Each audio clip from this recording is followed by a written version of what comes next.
Good morning everyone, my name is Michelle, I hope you're doing well. Welcome to another video. It is Sunday morning the 11th of May and we're going back to Canada today to talk about the disappearance of 6-year-old Lilly and 4-year-old Jack Sullivan from Lansdowne Station in Pictou County, Nova Scotia. They were reported missing around 10 a.m. on Friday 2nd of May. There's a lot of speculation, a lot of rumours, some truth amongst all of that, but sorting it all out from fact to fiction is impossible at this stage. But we do have some facts amongst all of that and a lot of information from the children's stepdad, 33-year-old Daniel Martel, who has been talking and talking and talking. The Globe and Mail released this timeline yesterday. It's not a comprehensive timeline. A lot of it is based on what Daniel has told this outlet, but we're going to go through it and fill in some stuff as we go through. So let's go. And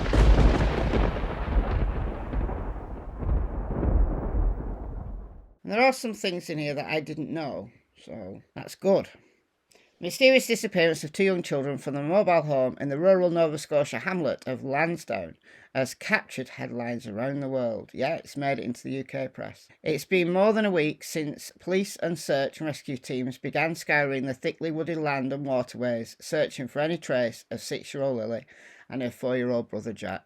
The community is in a far-flung corner of Pictou County, with the closest town a 15-minute drive away. A few local cars, logging trucks and big yellow school bus are usually the only traffic to be seen. Now, some of the locals have said that that road, Gairloch Road, is quite busy, but I guess it depends on your definition of busy, doesn't it? A network of backcountry roads that only the locals know crisscross rivers and dense forests that's swarming with black flies.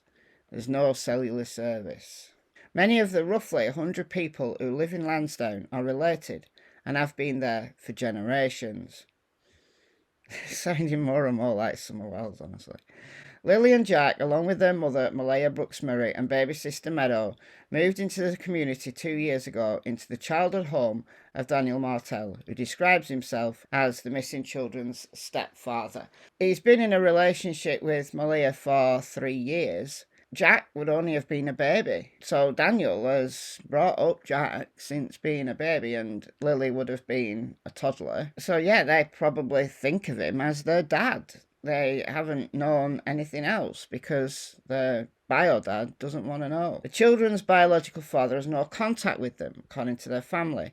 Mr. Martel's mother also lives on the property in a dilapidated camper with multiple cats and a dog. A lot of people have asked if there's a dog on the property because if someone had come on the property and stolen them, the dog would have barked, surely. And yeah, probably. Don't know the dog. Most dogs bark though when strangers come onto their property. I really don't think these kids have been abducted. Certainly not from the property. How would an abductor know that there was 2 kids playing around the back? Now, if Lilly and Jack had gone out to the road, maybe to catch the school bus, and somebody picked them up, yeah, that's possible. It's certainly not high up on my list. I find it highly improbable in that location. Anything's possible though. It overlooked the fenced-in backyard where Miss Brooks-Murray and Mr. Martel reported they must have escaped from and wandered off. It is fenced in, but there's gaps in the fence. There's holes in the fence. So they could have gotten out. Okay, so we got the timeline now. April 29th. The last day, Lilly and Jack Sullivan attend Salt Springs Elementary, a small rural school about an 18-kilometre bus ride from their home. I think yesterday I said 18 miles. So if it's 18 kilometres, what's that? 10 miles, maybe? So it's a fair walk. You know, if they'd got bored or they were hungry and they decided to walk to school, would they have known the direction to set off in? Again, could they have waited down the end of the driveway for the bus and someone picked them up? Yeah, possible. I think maybe one of the theories we have to consider is that they did try to get to school, though, somehow. What I'd like to know is what Lilly was saying. Daniel has said that Lilly kept coming into their bedroom. 18-month-old or 16-month-old, the baby, was asleep at that time, I don't know. You see, I'd like to know more about that night. So, why were they sleeping in when there's two kids who were up and about? Daniel could hear Jack in the kitchen. Lilly kept coming in. So, if Lilly kept coming in, what did she want? Did she want breakfast? Did she want to go to school? Did she not feel well? She'd been off school Thursday with a cough. So was she not feeling well? What was happening? What was being said? Now, Daniel has said that he told them to quieten down. And I can understand that. If the baby's sleeping and Lily's doing that shrill screeching she does, then I can understand why he told them to quieten down. It's ear piercing, honestly.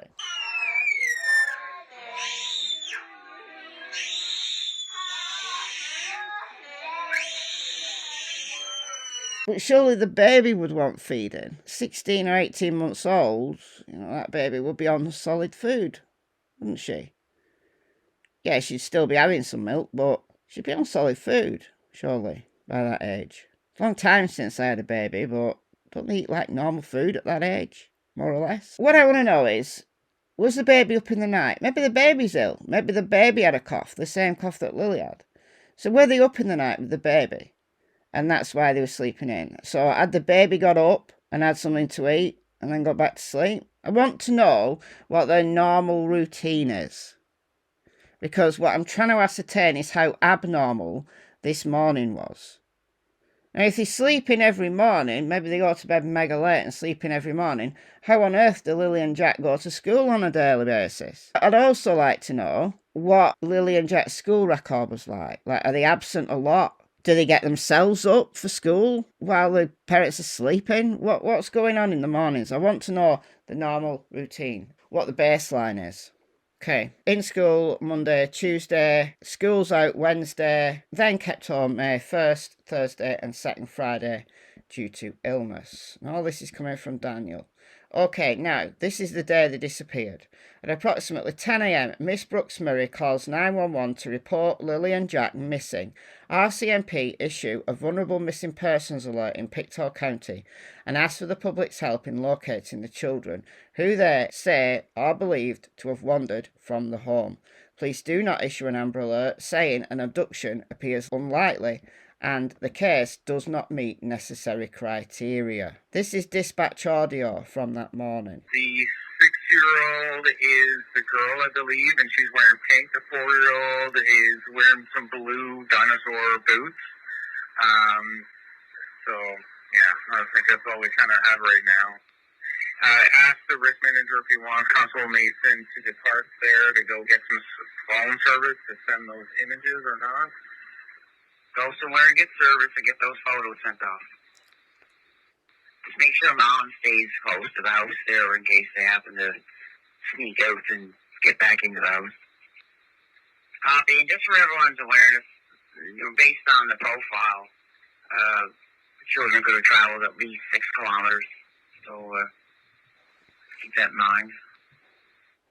Sergeant Young, for your awareness, their media release has been put out and a non-intrusive alert has been sent out to Pictou County. Perfect, thank you. Okay, non-intrusive alert. Now, another alert was sent out. I don't know whether it was later that day or the day after, which I know people thought was an Amber Alert, but it wasn't. They never issued an Amber Alert. But I think that, alerted on people's phones and whatever. 6 kilometres? So the profile of these kids is that they could have travelled 6 kilometres. That's over 3.5 miles. By a road, maybe. Through the woods. Well, if they know all the trails in the woods, because there will be some, then, yeah, they could probably travel further than we think. However, the search area was only 2.2 or 2.5 kilometres. So if they could have travelled 6 kilometres, they could have travelled out of the search area. All right, so on that day, Daniel says they were in bed, could hear Jack in the kitchen. Lily kept coming in. Then it went quiet. He got up, didn't see them in the trailer anywhere, assumed they'd be in the backyard, looked in the backyard, weren't there, got in his car and started driving round. Meanwhile, Malaya called the cops. That's the story from Daniel. Their boots are missing. Lily's backpack, white with strawberries on it, is missing. It thinks Lily's wearing pink. Doesn't see Jack, so doesn't know what he's wearing, but possibly brown. Well, is that what he was sleeping in the night before, and he had a pull-up on. That's Daniel's story. Malia's story, I'm not sure I believe, because if she was asleep, it's just assumption. But they both said that they'd never go out without them there. They know not to go outside. So what made them go outside on this morning? And Daniel also said that they never closed the sliding door at the back. He has to tell them over and over to close the door, which means that they do go out. If he has to tell them to close the door, they do go out. Why is this kind of lying going on? Is it because the story is completely false, or is it that they don't want to admit that the kids go out all the time? The kids are out on their own all the time. They tell them to go and play out and they go out. Which is it? Because something's not adding up. If he has to tell them again and again to close the door, how come the door was closed? How do they know they went out the sliding doors? Is it because the other door's locked? Like, there's a front door and then there's another door. I don't know whether it's a working door, but there is another door at the back. So is that the only door that's unlocked? So it's a process of elimination. If they're not in the trailer, they had to have gone out the sliding door. It's all very confusing. All right, May 3rd, RCMP issue a broadcast intrusive alert. There you go, that's the one I was talking about. Public cell phone notice that the children are missing to people in Antigonish, Colchester and Pictou counties. The Mounties Major Crimes Unit becomes involved. Also May 3rd, Miss Brooks-Murray and Mr. Martell attend a briefing at the Search and Rescue headquarters on nearby Lansdowne Station Road. Mr. Martell said Miss Brooks-Murray leaves midway through the update to sit in the back of an ambulance. Was she like panicking? Panic attack or something? I don't know. She departs with her mother and Mr. Martell says he hasn't seen her since. She cuts off contact with him after this. Well, we know she's blocked him on social media.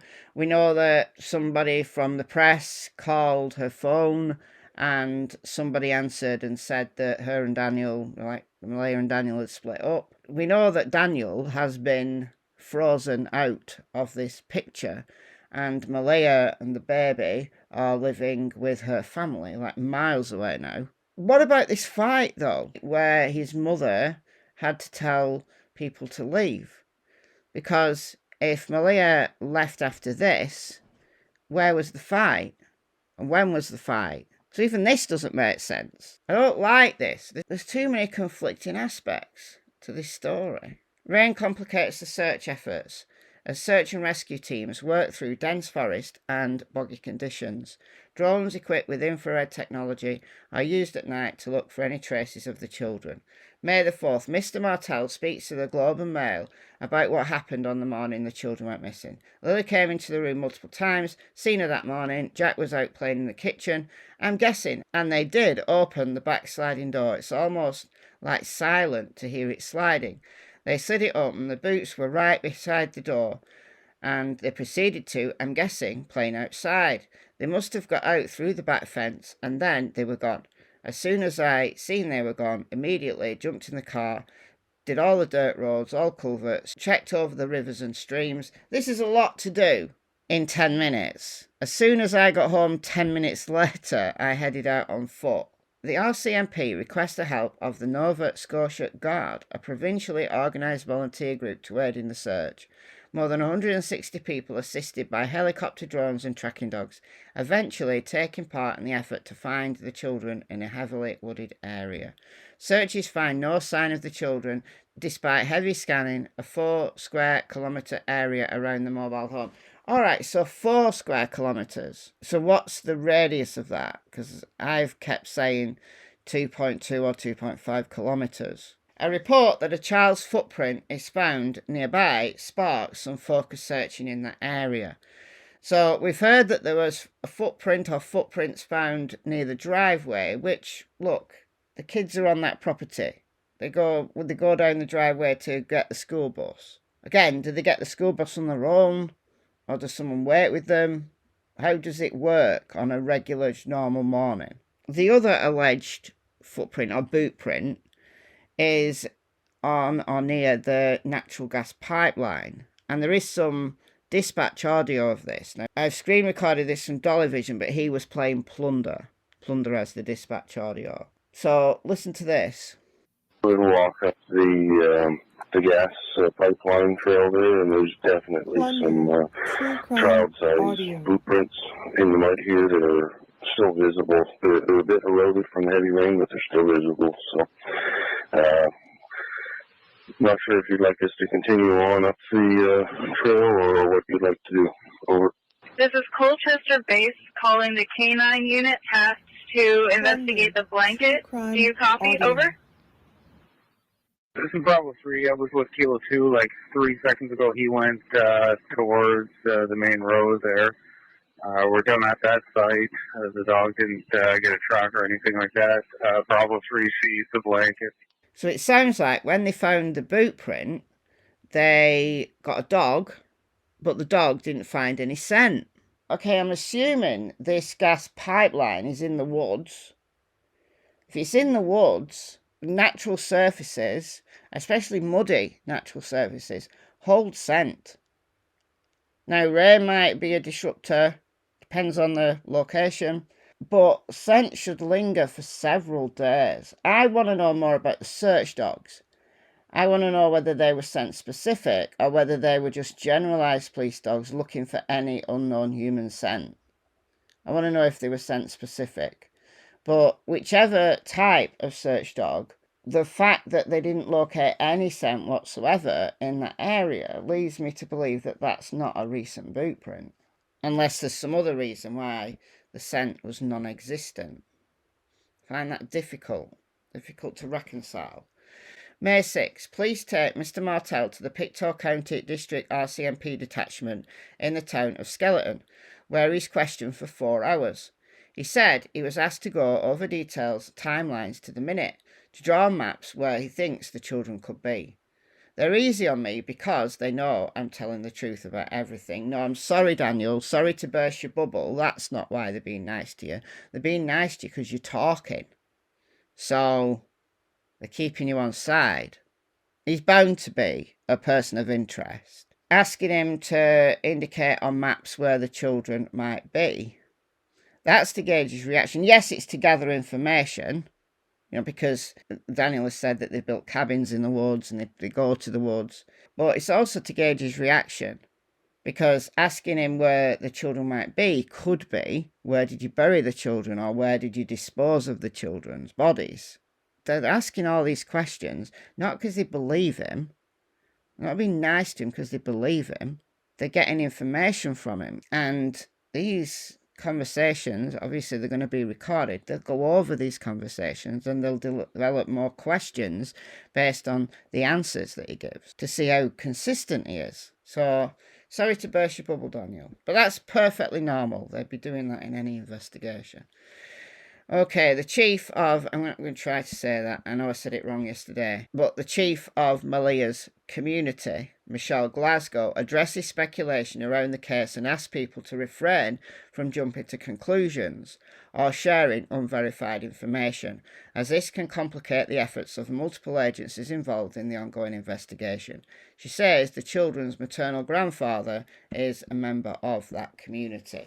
I originally, and the media reported that Malia had gone back to reservation or reserve, but it doesn't appear to be the case. That she's with her mother, I think, and she doesn't live within that community. It's Malia's dad that is that community member. That's the link. Malia has only given one interview. That was Saturday, the day after they went missing, and apparently she's been told not to speak to the media. The police do actually recommend that parents don't speak to the media unless it's like to appeal if a kid's been kidnapped, to appeal for information. But the cops generally are not keen on all of the social media talking. Then again, it's potentially useful, because if Daniel's talking on camera every time the media releases something from Daniel, that will also be analysed. So if Daniel is guilty of something, the cops are not going to be wanting him to stop talking. Amy Hansen of Colchester County Ground Search and Rescue says the search has been exhausting and thorough despite the difficult terrain, and that volunteers are not giving up hope finding the children. May 7th. In the morning, RCMP arrived at the home and asked Mr. Martell to hand over his phone, which he said he did. When asked about how police are investigating the children's disappearance, maternal grandmother Cindy Murray tells the Globe, "We're not discussing anything right now. The police told us not to." RCMP scaled back the search for Lilly and Jack, acknowledging it's unlikely the children are still alive. "We're not packing up and we're not giving up," says Staff Sergeant Curtis McKinnon, District Commander for Pictou County District RCMP. Mr. Martell said he handed over some of the children's stuffed animals to RCMP at the request of Miss Brooks Murray, Lily's white unicorn and Jack's blue dinosaur. He said he also gave the police the babies, white giraffe and Mom's pink bear. Mr. Martell told the Globe that police advised him they were bringing in cadaver dogs and RCMP divers to search nearby Lansdowne Lake, which they did Friday, so 2 days just gone, not the Friday they went missing, and they didn't find anything in the lake. Cadaver dogs, I don't know whether they've used them yet. I was surprised at the presser when they said that they'd not used cadaver dogs, but the RCMP only has 12 cadaver dogs in the entirety of Canada, owned by the RCMP. Now, there will be more cadaver dogs in Canada, but not owned by the RCMP. So, May the 8th, RCMP searched the dense forest behind the home in a helicopter. Plainclothes investigators arrive again to speak with Mr. Martell. Basically, at this point, they just want to look at any tech that could help match up any phones that came into the yard. Daniel, again, sorry to burst your bubble. They want the Wi-Fi router information. They want your phone. They want to know where your phone has been. Yeah, they're going to be checking for other phones, like connecting to the Wi-Fi or touching the Wi-Fi. This is interesting. That afternoon, a friend drives him to the Children's Protective Services office in Stellarton, where he requests to see his 16-month-old daughter, but is denied. "As of now, I can't be around Meadow," he said during an interview the following day. With the kids going missing, Children's Protective Services want to keep a tight leash on everything. Look, it isn't usual that you're not allowed to see your other kids if one of your kids goes missing. That's not usual at all. I'm assuming the baby is with Malia and not in CPS custody. Would we know if the baby was in CPS custody? I guess Daniel would say, because he's telling everything. But Daniel's gone to the CPS to try to get them to encourage Malia to let him see her, let him see the baby. Why are they saying no? Even to a supervised visit? Like, I'm wondering whether Malia has told them a story about Daniel, maybe DV, maybe abuse of the children that they're investigating. And I'm not saying any of that's true, but I'm saying, is that the story Malia's saying? And if so, is that the truth? Is that the actual truth about what was going on behind closed doors? Or is she making up her own stories? And why was there the fight in the first place? Why do Malia's family think Daniel did something? Was Daniel meant to be looking after the kids that morning? Maybe Daniel had said, "You sleep in," and then he's not watching them. He's doing something else, and that's why she blames him? Or is there more to it? There's more questions than answers in this case. So many conflicting stories. School board staff say teachers and students at Salt Springs Elementary have been provided with psychologists, counsellors and other resources for help with questions and providing calm coping strategies at this difficult time. May 9th, Lilly and Jack have been missing for more than a week. Mr. Martell says he's been exceedingly cooperative with investigators. "I gave them everything from my phone. I asked for a lie detector test and drug tests. I'm the one trying to move this forward and give any information that I have." He added that the police are looking at the wireless router in the home to see who connected to the internet at what time. A Lloyd CMP truck is in the area. Mr. Martell says RCMP scoured Lansdowne Lake from above by helicopter and also went into the lake but found nothing. And that's where we're at. So they haven't updated since May the 9th. So I don't know what went on yesterday. I don't know what searches went on. I haven't seen any media from Daniel. At some point, the media will lose interest. So Daniel will have no one to talk to unless he starts talking to social media creators or making his own videos. The media aren't going to stay in the area indefinitely, especially if there's no visible searching and stuff like that going on. So, yeah, it's all up in the air. More questions than answers. Where are Lilly and Jack? What happened to them? Is this a wandering away scenario due to neglect? Or is this something a lot more sinister? Let me know your thoughts in the comments, and I'll see you in the next video. Bye, guys.